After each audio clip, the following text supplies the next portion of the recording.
Ituri, le président de l'Assemblée provinciale se félicite de la paix qui règne dans toute la province. Et enfin, le président a eu du comité de suivi de la paix de fonctionnaires, l'ordonnateur délégué du gouvernement ainsi que président de l'intersyndicale nationale de l'administration publique était chez le vice-premier ministre en charge de la fonction publique pour se faire une idée sur la paix du mois d'octobre 2024. Voilà tout pour le titre.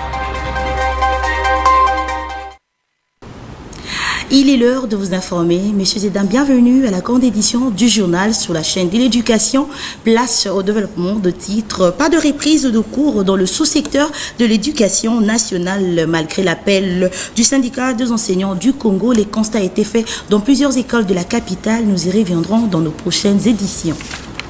En Ituri, les présidents de l'Assemblée provinciale se félicitent de la paix qui règne dans toute la province grâce à l'implication de leaders communautaires de la région ainsi que les efforts de l'administration militaire. Les détails avec Naomi Katako. Le président de l'Assemblée provinciale de l'Ituri se félicite de la calmie volatile qui règne actuellement en territoire du Roumu. Ceci grâce à l'implication des leaders communautaires de la région ainsi que les efforts de l'administration militaire de l'Ituri. Toutefois, l'honorable Sami Djakonga attend voir le groupe armé qui insécurise les populations de territoire de Mahagi, Djougou et Mombasa être traqués par les forces armées. Toutefois, il y a lieu de saluer le retour de la paix remarquable dans les territoires du Roumu grâce à l'implication effective et sincère des leaders communautaires avec l'accompagnement du gouvernement provincial, plus particulièrement l'engagement patriotique de l'administrateur militaire du territoire du Roumu. Malgré cette accalmie, les efforts restent énormes pour la neutralisation totale des ADF MTN dans la partie sud-ouest de ce territoire pour espérer une situation sécuritaire plus améliorée. Par ailleurs, le speaker de l'organe délibérant de l'Ituri réaffirme l'engagement de son institution d'accompagner les victimes de crimes commis en Ituri à la Cour pénale internationale. Nous allons continuer à faire les plaidoyers pour que la CPI puisse aussi réouvrir, parce que ce sera pour la deuxième fois que la CPI sera en train d'agir ici en province de l'Ituri, pour que les responsables des crimes soient une fois de plus punis. Signalons que, de sa prise de fonction, le président de la première institution de la province de l'Ituri avait inscrit la sécurité parmi les piliers de ses priorités. Les consultations initiées dernièrement avec les forces vives autour de la pacification de l'Ituri est une preuve éloquente. Restons toujours en Ituri. Le lieutenant-général Boyaka Madjoni a inspecté les travaux de construction du pont reliant le centre-ville de Bunia et le quartier Semboliabo dans la commune de Nyakasaza. C'était lors de sa marche d'endurance physique de chaque week-end dans les rues et avenues du chef-lieu de la province. Les détails avec Naomi Katako une fois de plus. Sous un climat petitement ensoleillé ce samedi matin, dans les rues et avenues asphaltées des quartiers périphériques de la ville de Bunia, le commandant des opérations et gouvernant militaire, le lieutenant-général Boyaka Madjoni, a échangé en anglais avec l'ingénieur de l'entreprise Mogabaon sur l'évolution des travaux. How many times? Inshallah, 2 or 3 months. 2 or 3 months. 2 or 3 months. Okay. Congratulations for the other boys. Thank you. Thank you. Thank you. Pendant sa marche d'endurance physique, en colonne par un, de l'ouest au nord traversant les quartiers Bigokolomani jusqu'à atteindre l'est de Bunia, le gouvernement militaire a été ovationné par des chats associés aux encouragements.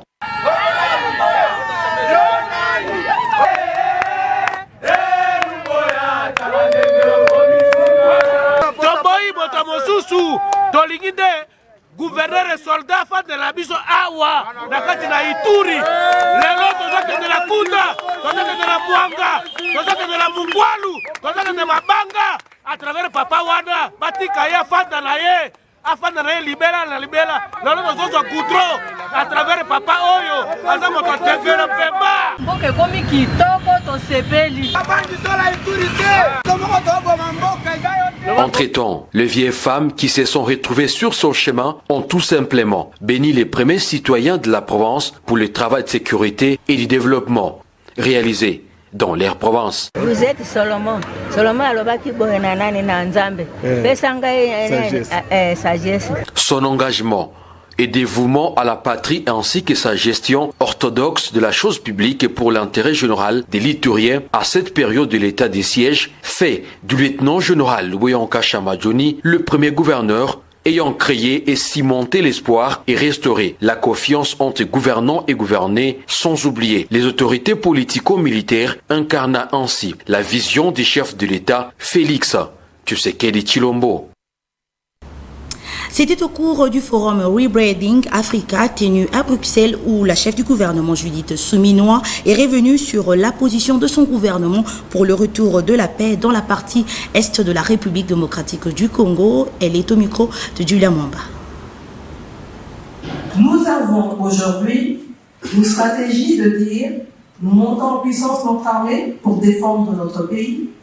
Nous sommes aussi dans un processus diplomatique parce que nous voulons la paix. Et il y a des accords de Luanda aujourd'hui qui sont en cours. Enfin, pour la première fois, le Rwanda vient d'accepter de donner un plan de retrait pour plus de 4000 militaires rwandais sur le sol congolais. Donc, même si nous, on l'a dit, on nous dit que nous devons nous donner un plan pour le désengagement des miliciens FDLR, on l'a dit, bon, c'est quelque chose que nous avons fait depuis des années et que nous continuons à faire, mais enfin, aujourd'hui, on met le doigt sur la problématique. Il y a des soldats rwandais en RDC, ce n'est pas moi qui le dis, il y a des rapports certifiés par les Nations Unies, et donc, à partir du moment où c'est le voisin qui vient agresser, c'est à lui de se retirer de chez nous. À la fonction publique, le président AI du comité de suivi de la paix de fonctionnaires, l'ordonnateur délégué du gouvernement, ainsi que le président de l'intersyndicale nationale de l'administration publique étaient chez le vice-premier ministre en charge de la fonction publique pour se faire une idée sur la paix du mois d'octobre 2024. Suivez. Quelques jours de la fin du mois d'octobre, le vice-premier ministre, ministre de la fonction publique, Jean-Pierre Liaou, a reçu le président AI du comité de suivi de la paie des fonctionnaires, l'ordonnateur délégué du gouvernement, ainsi que le président de l'intersyndicale nationale de l'administration publique, INAP, venu lui faire rapport sur l'évolution de la préparation de la paie des agents publics de l'État du mois d'octobre. De ce rapport, il ressort que la paie de ce mois d'octobre connaîtra un léger retard dû aux multiples opérations liées notamment à l'intégration des nouveaux agents mécanisés dans le système. Les ajustements qui sont en train d'être faits, les ajustements décidés lors des travaux de banque syndicale et le gouvernement, mais aussi les nouvelles mécanisations font en sorte qu'il y ait beaucoup de travail à faire au niveau de la direction de la paie. Et cela engendrera certainement un glissement dans le paiement des salaires du mois d'octobre. Nous nous sommes dit, est-ce que c'est important de faire une paye complémentaire pour les ajustements, pour l'application de la grille barémique, etc. On a dit non, on accepte un petit retard qui serait 10 jours, 11 jours maximum, ok, au lieu de mettre les fonctionnaires dans une situation où ils seront appelés à suivre les compléments de leur rémunération. Avant de présenter leur rapport au vice-premier ministre, ministre en charge de la fonction publique Jean-Pierre Liaou, l'équipe a été dans tous les services de la direction de paie pour se rendre compte de la façon dont les agents de cette direction préparent des états de paie pour permettre à l'ensemble de l'administration publique du pays d'être payés dans des bonnes conditions malgré le petit retard enregistré. En Ituri et au Nord Kivu, pour l'analyste politique Jonathan Tchabenda, il faut encore maintenir cette mesure exceptionnelle afin d'instaurer une bonne autorité de l'État. Il est au micro de Julia Mwamba. Je pense que l'état de siège doit demeurer parce que pour quelques raisons précises, principalement parce qu'il y a eu une disparité dans l'aspect volatile de nos richesses. C'est un premier aspect. Et le deuxième aspect, c'est que n'importe qui ne sait plus mettre la main dessus par rapport à nos minéraux. Lever l'état de siège permettrait à ce que les choses reviennent à l'époque ancienne lever l'état de siège dans une période où la paix demeure pas encore totalement accomplie, nous sommes encore en guerre, nous pensons que l'état de siège doit demeurer pour maintenir la sécurité de nos richesses, mais également pour permettre à ce que le pays ait le contrôle de tout ce qui se passe par voie militaire. Donc, tel est au fait notre apport, si on peut le dire ainsi, en termes de contribution sur un aspect beaucoup plus centré sur une analyse pratique de la levée de l'état de siège à l'est de notre pays. En société, avant de boucler cette édition du journal, les usagers de la direction Kabila dans la commune de Makala saluent de demain l'évolution de travaux de construction de cette voie si importante pour leur trafic. Chebril Bakamba pour le constat.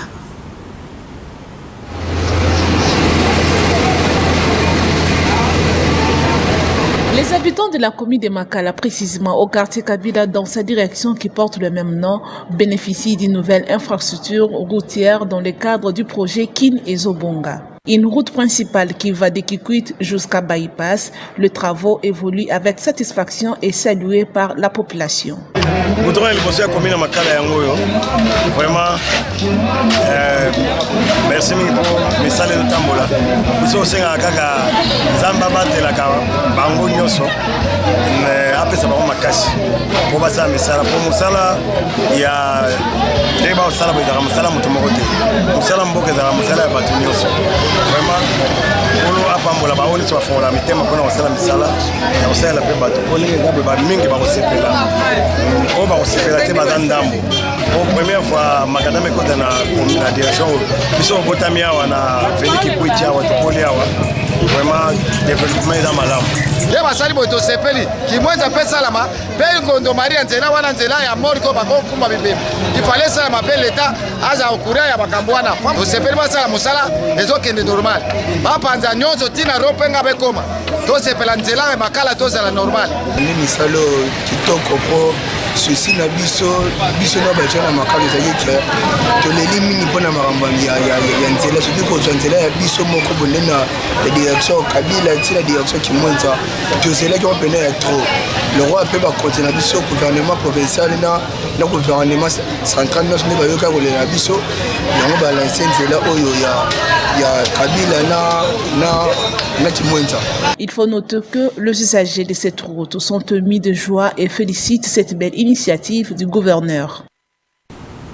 Bouclons cette édition du journal par cette information sportive en championnat national Ligue 1. Le dimanche au 20 octobre, le DTMT a fait match nul contre le AC Rangers au stade de Martyrs et le TP Mazembe avait perdu contre le FC Saint-Éloi Lupopo au stade de Kibasa Maliba. Pour plus de détails, suivez cet élément de Jerry Roméo Mwamba.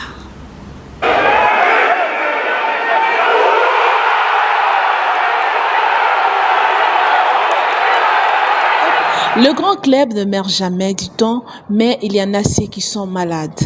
Le TP Mazembe placé dans le groupe A de la phase classique d'Illico Cash Ligue 1 n'arrive toujours pas à remporter le moindre match.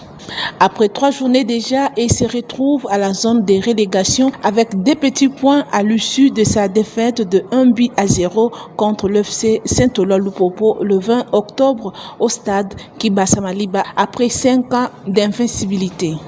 L'unique but de la partie fut l'œuvre de Lise Ntumba à la 27e minute après une combinaison entre Mika Miché et Kazema.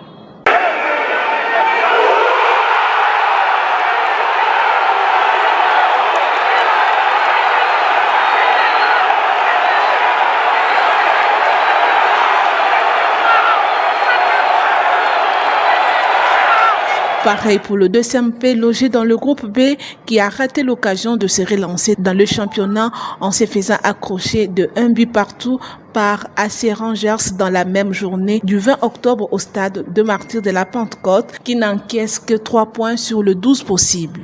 Signalons que l'équipe chère à Paul Kasembele est en train de vivre le pire de ces 2 buts de la saison. La question reste à savoir jusqu'à quand va durer cette période de la vache maigre. C'est par cet élément que nous mettons un terme à la grande édition du journal. Mais avant de nous quitter, suivez les rappels de principaux titres. Au revoir.